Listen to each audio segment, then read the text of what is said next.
Give it the true shot. I want 7.5 million over my head, money hitting under my bed. Baby, let me talk about it, let me talk about it, let me talk about it. I'ma grind on heavy till the fam get fed. They gotta be good when I'm dead, man. Let me talk about it, let me talk about it, let me talk about it. I'ma grind on heavy till the fam get fed. They gotta be good when I'm dead, man. Let me talk about it, let me talk about it, let me talk about it. All right, thank you again for tuning in for another episode of In True Form. I'm your host, Corey Truesdale, and I have a very special guest by the name of Jay Fields, owner and CEO, founder of Chance for Hoops and Hope, basketball training guru himself. Jay, how you doing today, man? I'm doing well, Yeah, man, I appreciate you taking the time out to sit down and talk about your discovery, your love, your passion. I guess, man, tell the viewers who you are. Tell them what you're about, man. Before we get into the questions and things of that nature. Like he said, man, I'm Jay Fields. I've been training for over 6 years. It's a passion that I have for a very long time to help athletes get better, to grow their game. And I coach as well, high school, not just training. So I'm at all levels. I'm trying to make every athlete better, from pro to beginners.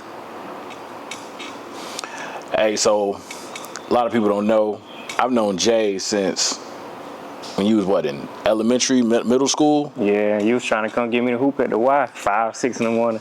Jay used to sleep on the bleachers because he was too sleepy. You know, me and his sister used to play in the mornings, but Jay is an alumni of Laney Wildcats out of Augusta, Georgia.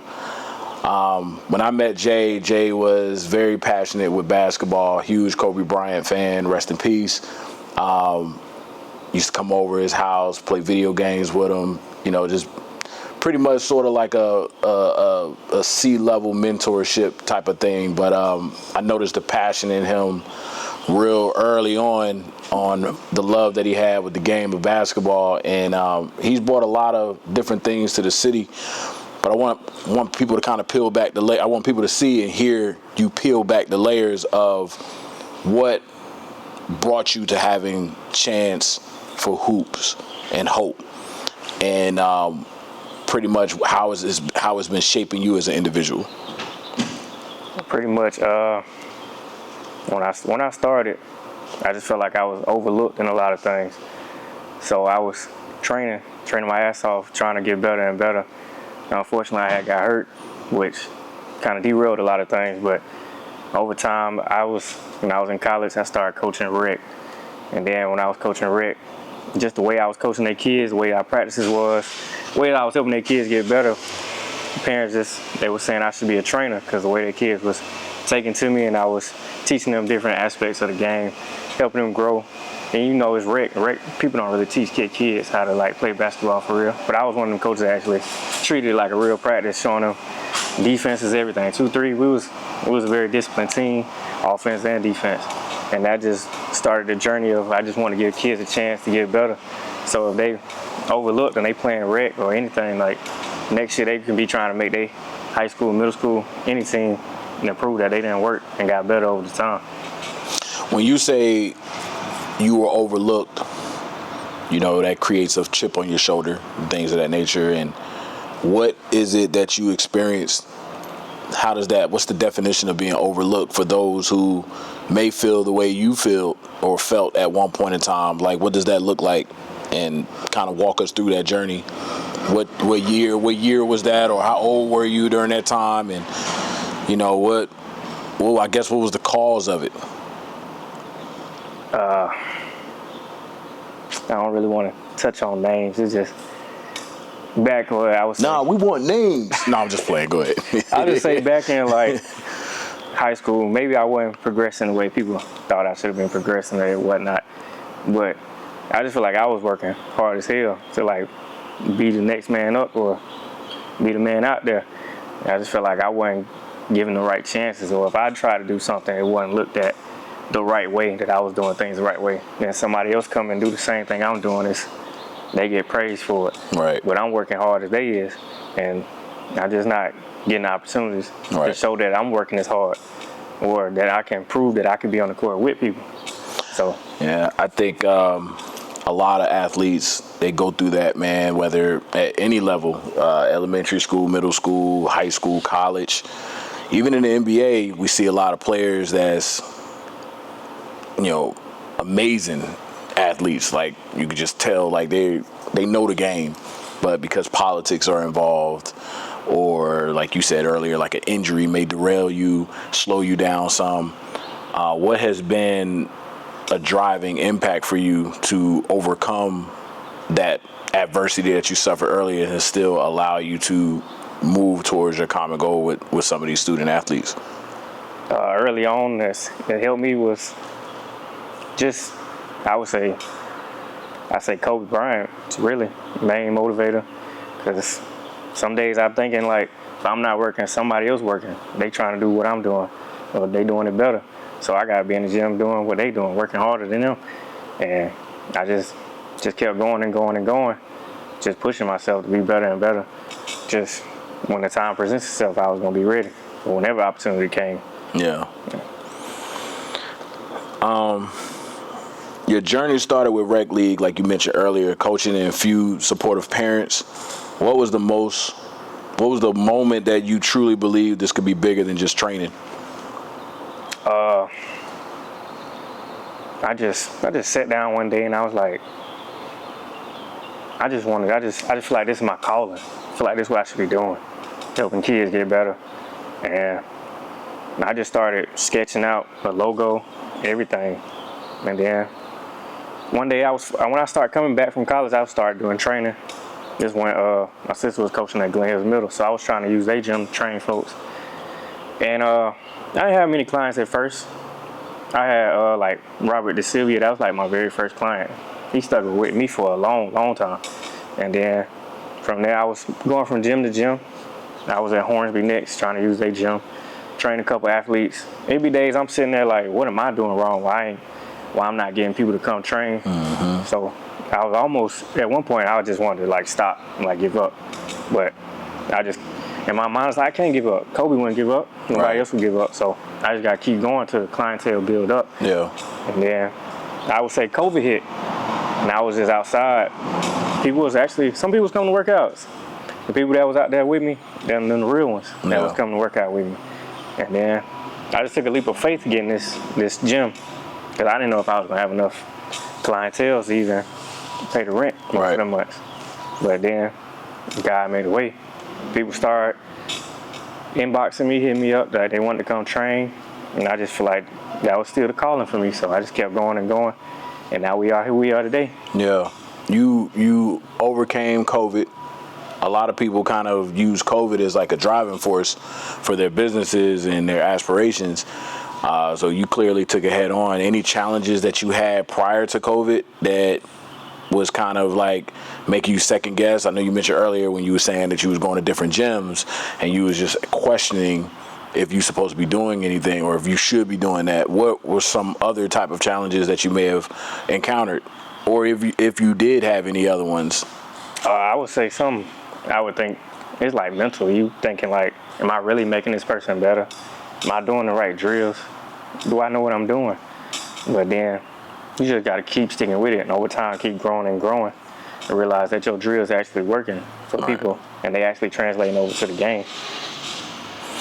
What are you trying to get most out of your development with your kids and things of that nature?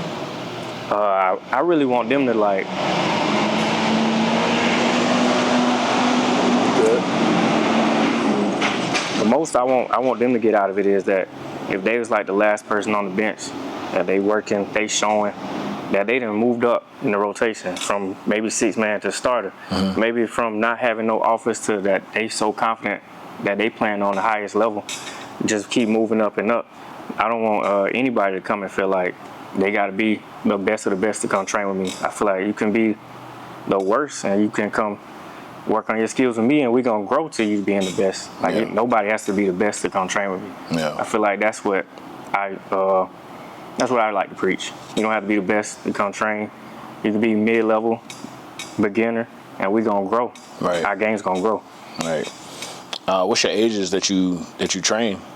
I've started with 6-year-olds, 7-year-olds, all the way to, well, I guess, 20-something, 30-something year olds.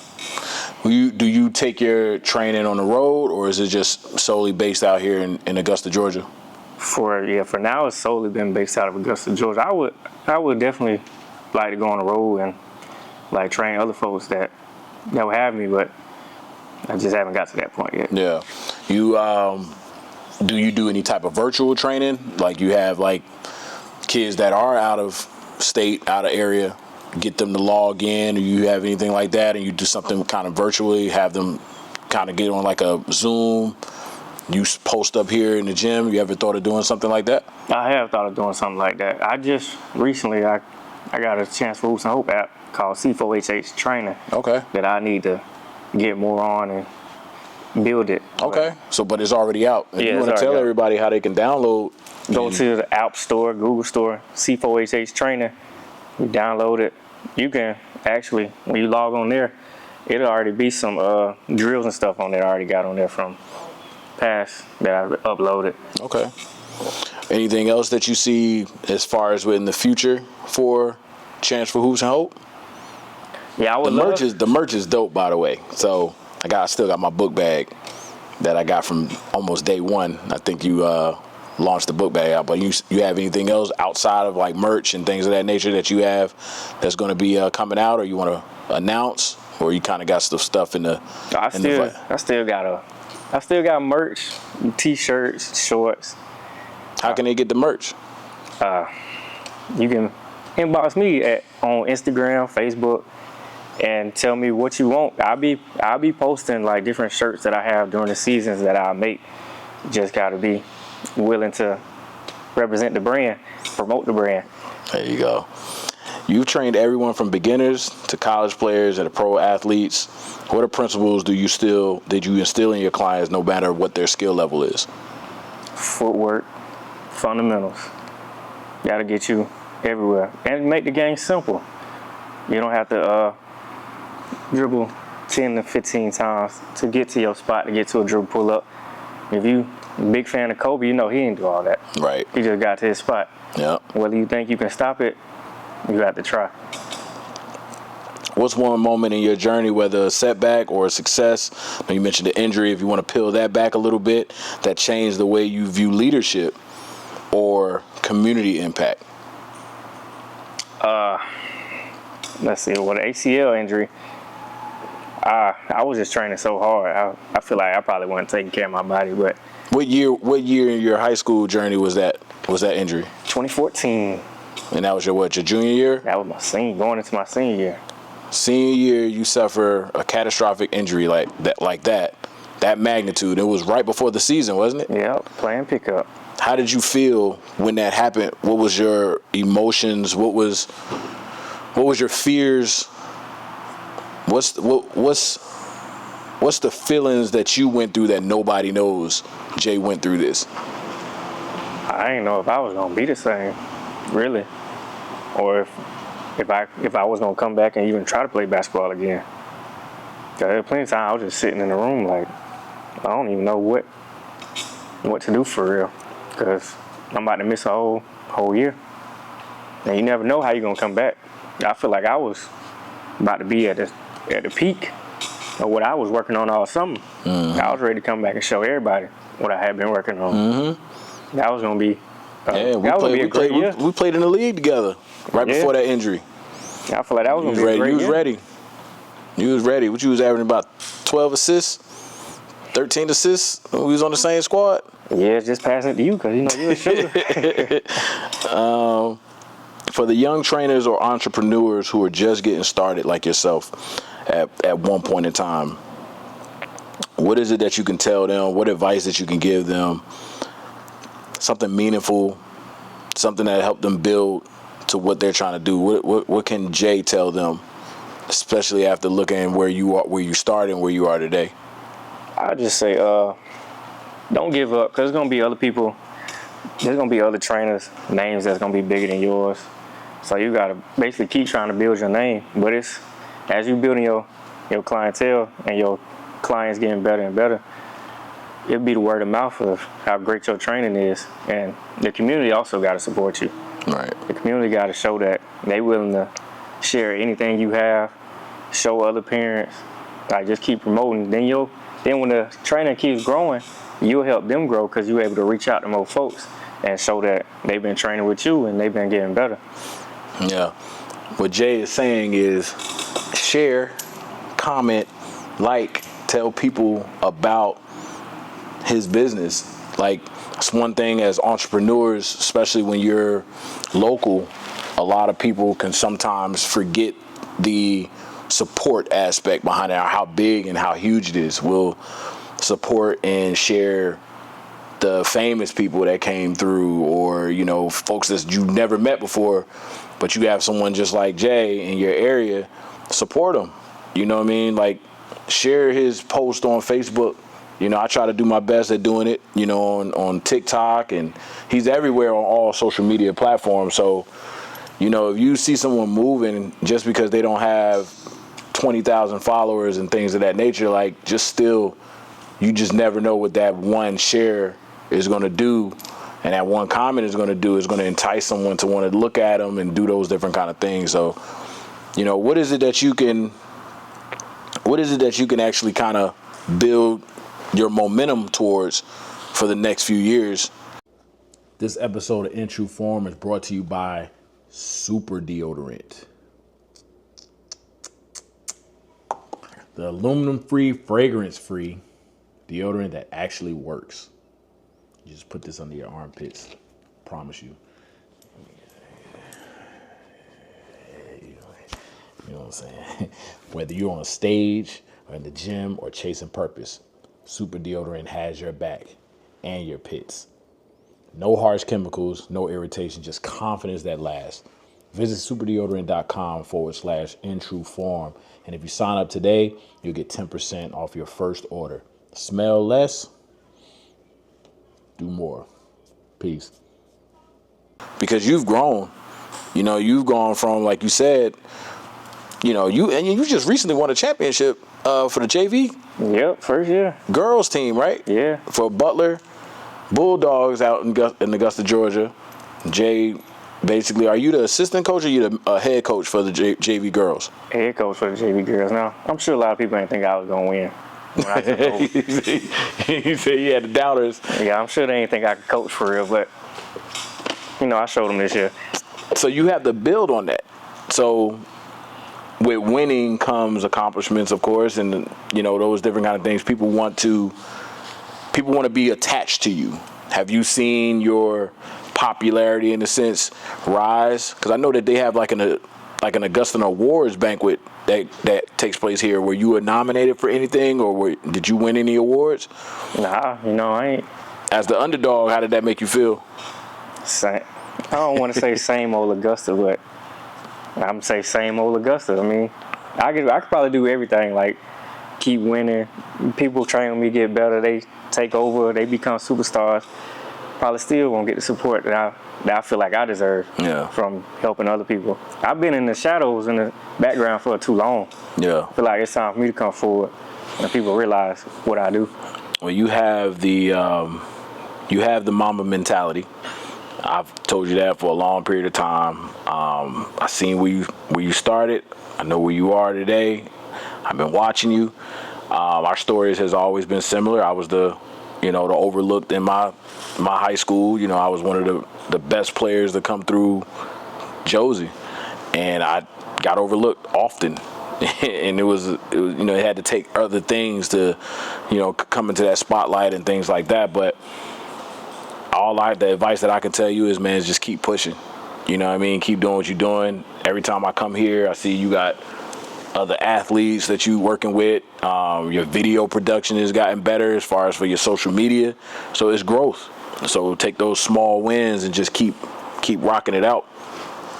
I'm going to ask this final question. Well, one of the final questions. So this first one is, if you had an opportunity to train a basketball player right now, whether it's male or female, who would you want to train?